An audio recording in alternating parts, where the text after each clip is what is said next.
I only have a small amount of playtime in the original Spark the Electric Jester. This 2D action platformer was neat to play for a bit with its obvious Sonic the Hedgehog vibes, but it didn't end up holding my attention for too long. However, a while back I caught a trailer for an apparent third game, and it was channeling one thing, and that one thing was obviously Sonic Adventure. It looked like a 3D adventure-style Sonic game, and I am here for that. Oh, and just to throw this out there right now, I don't have a whole lot to say. This game is fantastic. I didn't want to call this a quick critique or a review because I don't have a whole lot of criticism to offer. But I do want to tell you guys about this game, so let me break it down. Right off the bat, if you like Sonic Adventure 1 or 2 or both, you will like this game. Spark 3 is almost non-stop, high-speed, momentum-based platforming. Our titular main character Spark can jump and also double jump. He has this short dash that he can do. Using it repeatedly on the ground can be a good way to get going again or dash in multiple directions quickly, or using it in the air can be a great means of lengthening a jump. He has this little charge up spin dash type thing that you can even use in the air that's really good for clearing gaps. One of my personal favorites is his ability to wall run. Clinging to a wall and then holding down the dash button will see Spark running across it for a short time. It can even lead to some wall jump chains if the opportunity arises. And what would a Sonic-inspired game be if we didn't have a homing attack? It's great for chains, and it helps each level keep its momentum, and my lord, what momentum we have here. As any sane person who isn't playing Sonic 4 would expect, gravity is indeed in effect here. Going up slopes expectedly isn't a good way to pick up speed, but going back down them is the best way. The control that you have over Spark is sublime. The fluidity of jumps mixed with the terrain makes platforming a joy. Bounding over all these obstacles and picking out which toy you'll pull a trick on next turns this into the best kind of platforming playground. It is simply fantastic, bottom line. But depending on what aspects of Adventure 1 and 2 you like the most might determine whether or not you'll love Spark 3.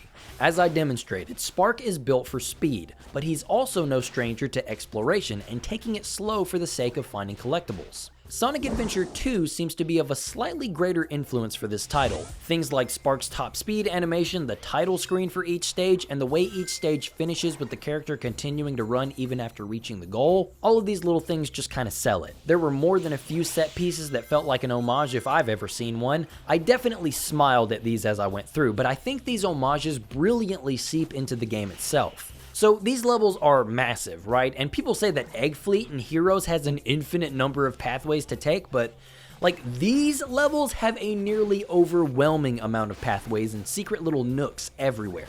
And in most of these levels are these exploration coins. They're hidden pretty well too. I was looking for them all and only managed to find a few in every level. So these levels are very obviously encouraging you to comb over every possible pathway, nudging you on to do playthrough upon playthrough, very much the Adventure 1 mindset with how levels have tons of pathways to find and explore. But if you don't care to play that way, you can play every level like it's Metal Harbor, shooting through the stage not giving a damn about coins or points for collectibles. You can play it either way you want. The levels are expertly crafted to cater to both playstyles, and I love that. Part of me does think that maybe some of them can be a bit too open with too much to do in all of them, but I think that might be my compulsive need to do all the things talking. There are a handful of other playstyles that you'll need to use in some levels. Some will have you driving a car and some will have you flying around in this battlecraft thing. To be honest, they aren't that bad. The hover thingy feels good to control and you can go fast through the levels thanks to a dash button, and the shooting is heavily assisted, which is very nice.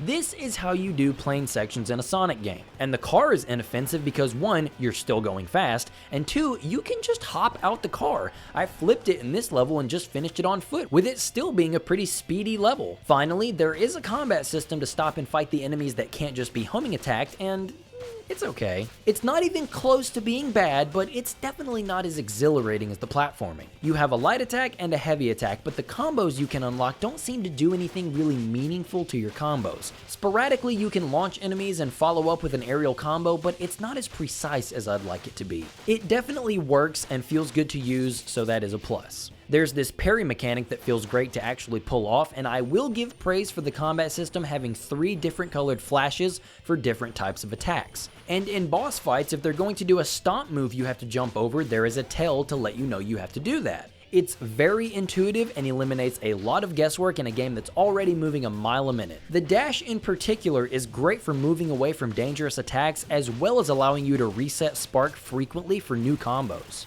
But yeah, that's kinda it. There's not a whole lot I feel like I can add to any conversation. The game is amazing, and if you're a fan of Sonic Adventure 1 or 2 or both, you'll probably love a lot about this game. There are multiple characters to unlock, and there are special abilities that you can use that don't change much but are fun to play with. I think the story is betting that you've played the first 2 games to know exactly what's going on, but your boy didn't, so it didn't exactly have my undivided attention. But just to be clear, it didn't hinder my experience at all. It's still a great game, and I recommend it to all my fellow Sonic dorks to show it some support. It's only available on PC at the moment, but hopefully it'll make its way to console soon enough.